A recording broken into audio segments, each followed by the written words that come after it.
Welcome to Dear Husband, Dear Wife by Danny and Jenny Fuentes, a podcast about dating, marriage, sex, relationships, and faith, where we keep it real, unscripted, and rooted in the truth.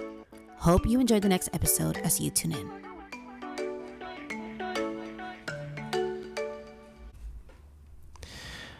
Hello, everybody. This is Danny. And this is Jenny. This is Dear Husband, Dear Wife. And we are back. And we are back with another episode.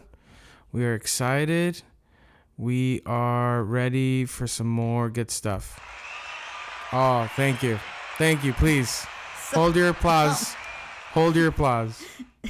So Danny discovered the sounds on our we have funny sounds now. Recording program. We've always had them, but I purposely had muted them because I already knew that this is what was going to happen. Man, that's it. We've elevated our podcast to be more entertaining for you guys. No. Huh? How do we feel about that one? Oh, stop. That one's good. Okay, this cannot be a podcast of sounds. Okay. All right. Well, hi, everyone. We are definitely back. It's been a while, and we were on vacation. We were actually traveling. Yeah. Shout out to our relatives in North Carolina. Yeah, thank you guys. We caught the stomach bug. We weren't expecting that. Thanks. Love you guys. Yep. But with that said, we wanted to come back and really just say thank you to our listeners who have been faithful all this time. So today's episode's really a good one. I think it's a question that we want to answer. And the question that we have received is, what is the most unexpected thing you have learned about love? So we'll be answering that question today. Yeah. So you want to begin? Sure. Go for it. What is the most unexpected thing that you have learned about love? Are you asking me? Yeah. You answer first and then I answer. Okay. All right.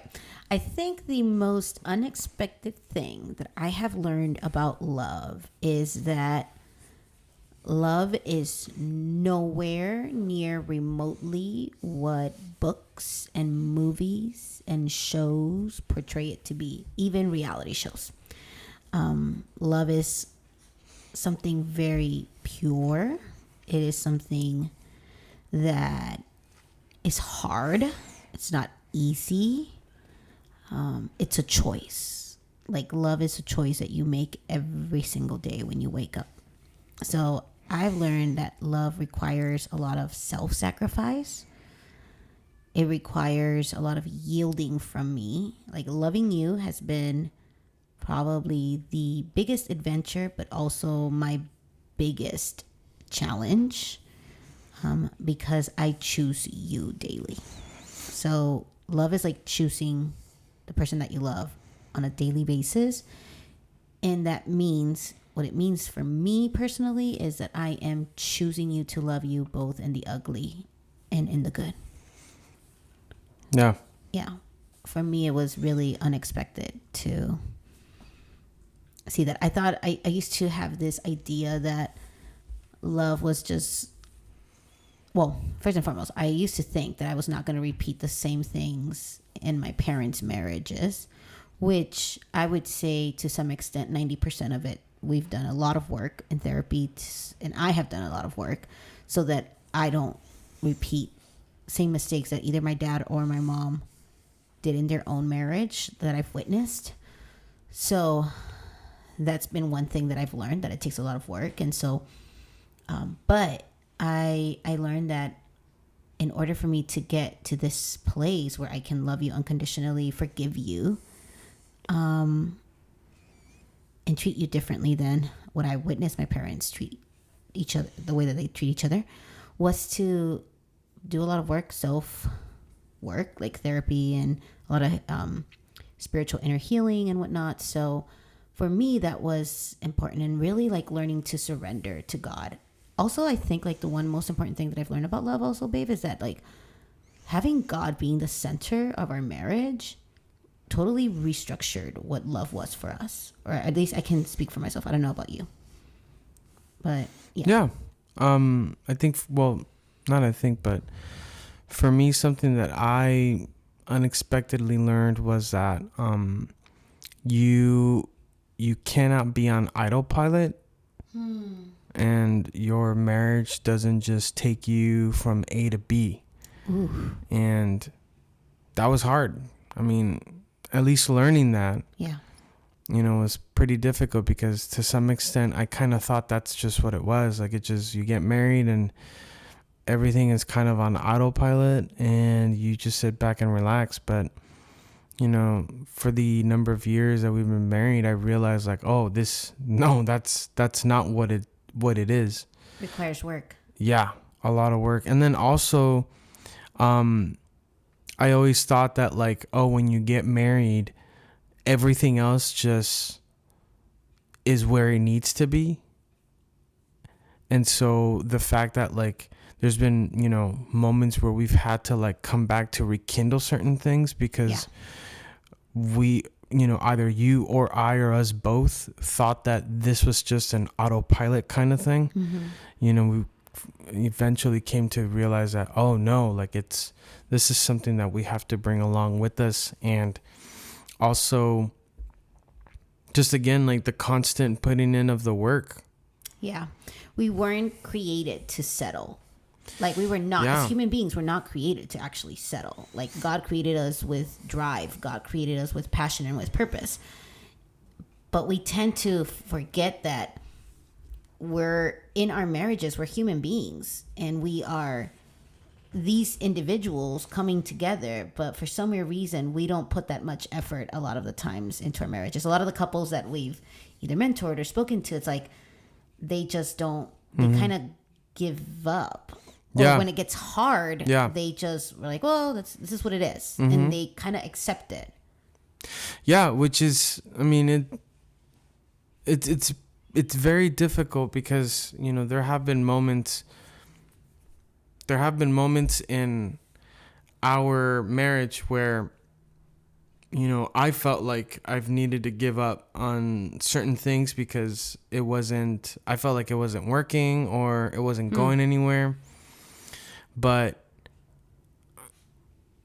again, the constant reminder of, like, marriage is not just something that you just put on cruise control kind of thing.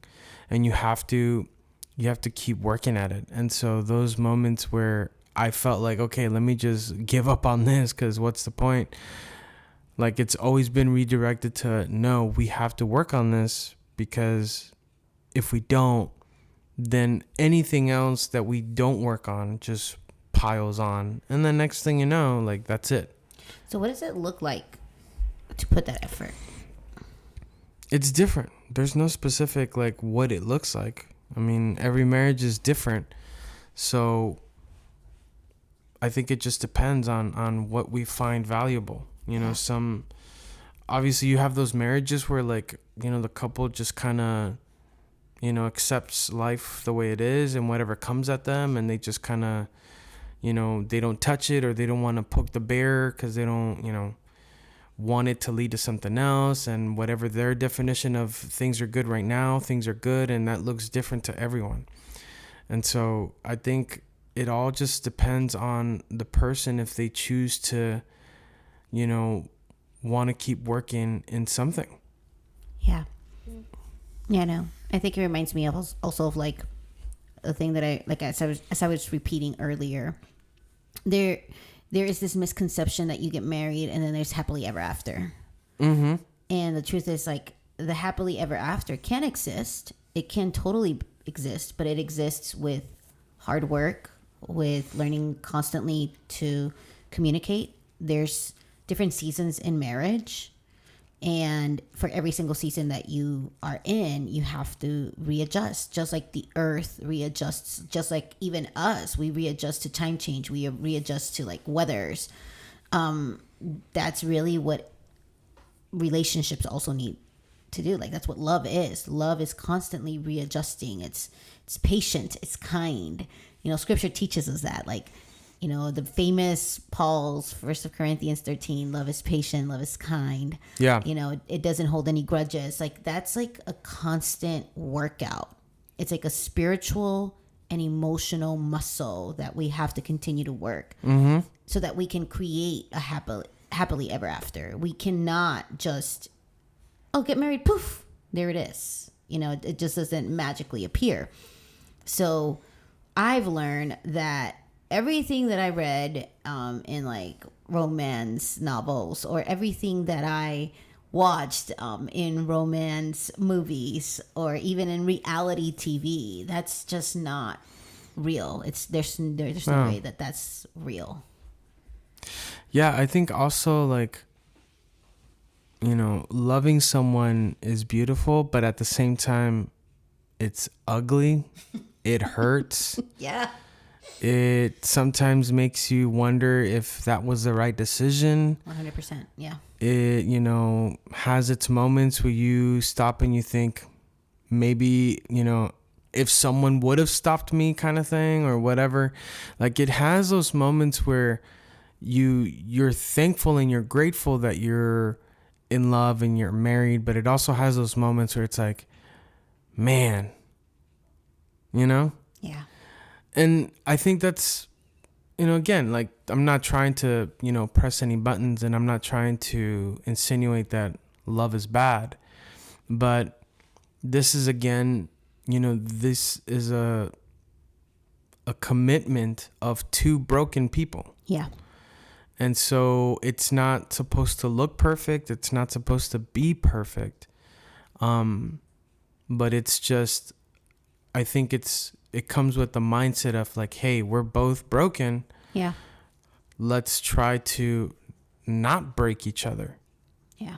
And, build each other up. And that's what love is. It's like two broken people coming together and choosing to love each other. It's a choice. It's choosing to do the work. Which is hard. Oh, yeah. Which is hard. To choose to love someone without knowing what tomorrow, how broken they are, or what tomorrow may bring. What tomorrow will bring. Yeah, and that's the truth. So, by the way, if you hear that, I don't know from far away, it's our dog. It's our dog, just who has no teeth, by the way. He's toothless. He only has one tooth. That's his lucky one. But yeah. So no, I think that's true. I think another lesson that I've learned of what is something that I've discovered in our years of marriage, which, by the way, we are T-minus a couple of literally 8 days away from celebrating 12 years. We are recording this on a Saturday, so yeah. But when you listen to this, it will be on a Wednesday. Probably. So that means, or maybe you might never hear this one again. So 4 days. I had to count. Sorry. It's okay. We're getting old. 4 days till it's our anniversary, a 12-year anniversary. So I think in 12 years, love has taught me that, or marriage has taught me that love is it's beautiful, it's messy, it's not complicated. It shouldn't be. It shouldn't be, and I think that's we make it complicated. Yes, love is not meant to be complicated, but it is messy. Yeah. Yeah. So it can. There is a world where messiness only coexists, and it doesn't have to be complicated. Like I said, it's beautiful, messy, not complicated, and it's also hard work. Yeah. Love is a lot of hard work. Yeah. It takes a lot of hard work from me to not lose it sometimes with you.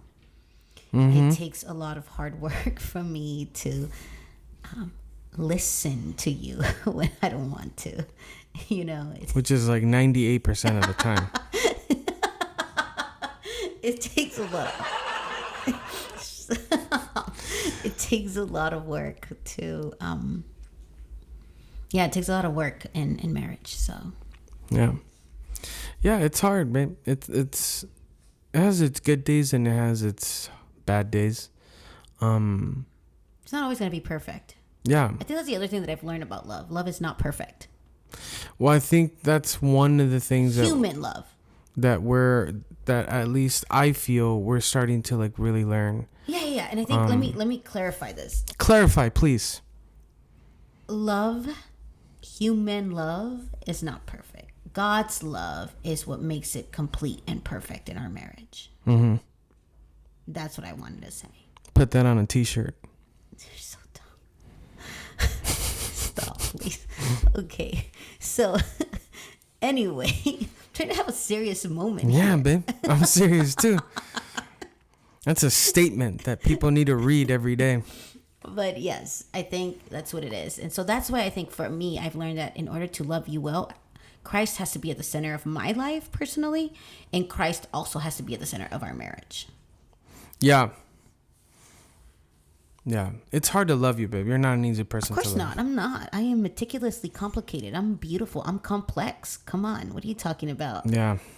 I'm Yeah. like a little God, Rubik's Cube. God left a lot of details out from me. He did not tell me everything I needed to I'm a know. little Rubik's Cube. What are you expecting? Well, I'll tell you this. I an array hate of all- Rubik's Cubes. I'm an array of all colors. I hate Rubik's But you Cubes. love me. Yeah, I do. I do. I choose daily suffering. I die to myself every day. Oh, yeah. And I think that's actually, no. As sarcastic as you're trying to be, though, I think that's the point of love. Well, yeah. Choosing yeah, to that's what I die to meant. oneself on a daily basis. You think I enjoy dying to myself every day? No. Jenny, I am like the easiest person What are you talking? to live life with. Everything you want to do, we do. You know, Okay, I don't. okay, I I don't. gotta say this. I don't complain about much. I That mean, is so true. Okay, I gotta say this, and I I wanna rarely complain about anything. I know, babe, and let me give you your moment. Let me give you your moment. Let me let you shine right now. Okay, hold up. I do want to say you are right. You are an amazing husband. Yeah. I mean, you've screwed up badly. Yeah. Yeah. Catastrophes. Probably Wrecking balls. probably not there's catastrophe mistakes which I haven't done. Wrecking balls. You've wrecked my. No. Yes, you have. You have totally wrecked my life. You are the complicated, but when you do something. Jenny, I have white hair because of you. I've When you- never had white hair When you do until something I married silly. you. Have you seen my head? Jenny, I feel like my health declined after we got married. I feel like my health declined after we got married. I'm in worse shape now than what I've been before. I'm in worse shape now than what Not I've been even. before. I would say you've lost some weight. Beautiful. Forcefully. not voluntarily. Forcefully. Mind Okay. mind you. Okay. Hey, you've gotten better. You can't say. At what? At what have I gotten better at? I have no idea. I've gotten better at saying yes. I've gotten better at staying quiet. I've gotten better at nodding my head. I can't. Okay. I've those things I have practically mastered at this point. I have mastered at this point. Okay, but your health has gotten better, babe. Okay. I would say your sanity, you've done better because you. My sanity is borderline narcissistic. Oh no! I'm just kidding. No, you're not. We crossed the line. Okay, but I didn't cross the line, babe. sorry. No, don't go there because that's not you. You're not narcissistic. But you are an amazing husband. So, needless to say, I do thank you because you are right. You are very self-sacrificial. If there's one thing that you've taught me about love is that you're very self-sacrificial. Yeah, babe. But so am I. Explain this to me. Okay, so for example, there are moments where I want to be selfish. I do. I'm not gonna lie. That's like Jesus working in my heart right now. Okay, so like God's doing some work on me. I really want to be selfish and I want to do things that I want to do. But I know you do so much for me, Danny, that I want to let you enjoy yourself. Like I love seeing you enjoy playing video games. I mean, you're a grown ass man, and I don't know why you're still playing video games, but whatever. Like This was a 2019 COVID effect. yeah. But I think if anything, there are things that I have done that where I go out of my way. I think if anything, like I think that's something that love has taught me is to go out of my way. Like I wake up early to, like, granted, I could prepare it the night before. I always tell you to do it the night before, so you don't have to do it in the morning. I think that's what it is. I really just love fresh stuff for you. Yeah, but it's I don't deem it like, I know you don't. I'm not gonna, I know, and that's what I love about you. I'm not It's gonna like wake up and say, oh, you didn't do this morning. No, Well, this of is course not. old, or this is No, and nasty. that's what I said. That's what I love about you is that you would never say something like that to me. And I try to make your life easier, because again, it's not like, that's what I'm saying, babe. Like Yeah. I understand. I understand, Jenny, how hard you work.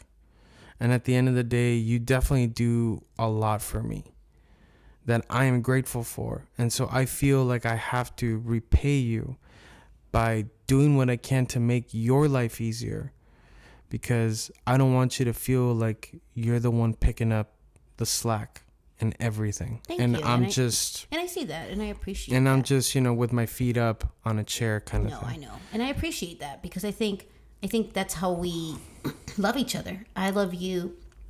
Like, our love languages, by the way, are very. If you haven't heard our love language episode, you should, because we both have the same love language, which is like quality time is number one for us. Yeah. And then number two for both of us is also physical touch and words. And then number three is words of affirmation. So it's like really like very the same, So, Yeah. I think we love spending time with each other. Yeah. That's what love has taught me is that I love your presence, that I love being around you, that when I'm not around you, I actually miss you. This is true. Like when I leave for trips or for school stuff, like I party for like 2 hours and then I hate my life. exactly. And then I'm thinking about you. I'm not just like, whatever, my husband, great. Sayonara, break for a couple days, Like, no, I actually do miss you. I actually long for you, And I'll be in a hotel room and like, I'll be like hugging another pillow thinking that it's you, So it's like, that's what it feels like. So love has taught me that I love your presence, that I want to be around you, that I do miss you, that you do mean a lot to me. Love has also taught me that I enjoy doing things for you. I love cooking for you. I love preparing lunches for you. I love giving you back rubs, even though I know I suck. But I do love you. I love doing that for you. Yeah. So I think there's those things and more. I know that I do. In return, I know that that I do a lot for us and for you. Yeah. So in return, like, I love the way that you love me. You treat me like a queen. You literally do. Babe. You do. Like, I literally, physically, and purposely get myself into debt for you, babe. you love me. For you, yeah. Yeah, and so like you want to give me the world, and it's what I I've do. noticed. Yeah. Yeah, babe. Like I said, I acknowledge that you do a lot, and I never want to be someone that stands there and says, "Is that it?" And so, yeah. I mean, that's the whole point of like marriage is, you.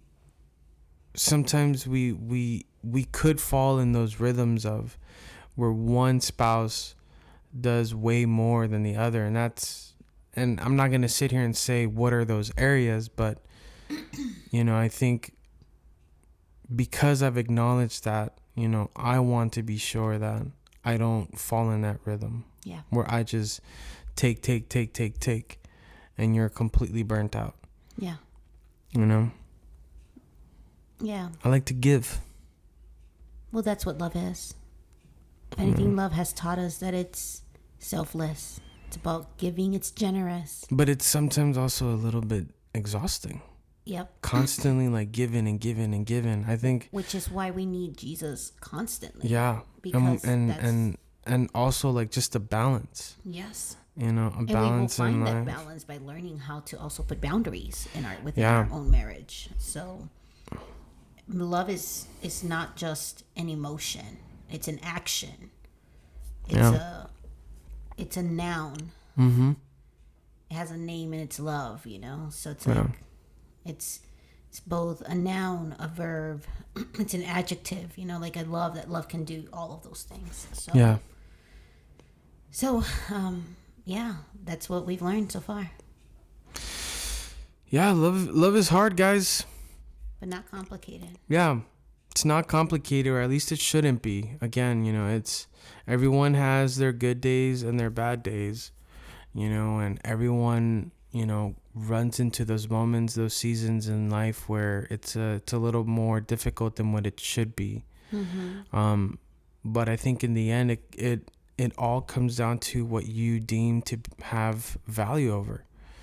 If there's no value, or if what the circumstance has no value of any kind, then obviously we as people don't care for it. Yeah. Yeah. So, for those of you who are in a relationship, dating, married, we just want to say and encourage you, ask yourself, what has love taught you? Especially when it comes to your spouses, because I think loving a sibling, loving a nephew or a niece, or loving children is different from loving your spouse, your partner. Mm-hmm. So, Yeah. what has love taught you when it comes to loving? Or what is love teaching you? Or what is teaching you when it comes to loving your significant other? So, yeah, we pray that if you are in a season where it's kind of dry, Mm-hmm. if you're in a winter season, that's what we like to call it, a winter season, It's okay. we want you to know that it's okay. It's not the end. Yep, that there's hope. And the next season always comes in. Yeah. Winter's not forever. Winter's not forever. The next season is coming, should you want it to come. Amen to that. So, and hey, we are here for you. Yeah. Honestly, this is what we do. We love coaching couples, and so we invite you to reach out to us. We do it virtually and Yeah. in person. We for those appreciate local- the feedback and the questions that you guys have. Yeah. Keep those coming in. We love to know your thoughts and your heart's desire and what you guys see for your futures. Yeah. So, Yeah. thank you all. Yeah. Thank you. Have a good one. We'll catch you guys on the next one. See you later. Bye. Thank you for tuning in. We hope you enjoyed today's episode. If you have any questions, would like to get in touch with us, or even inquire about our services, then please visit our website at dannyandjenny.com. Till next time.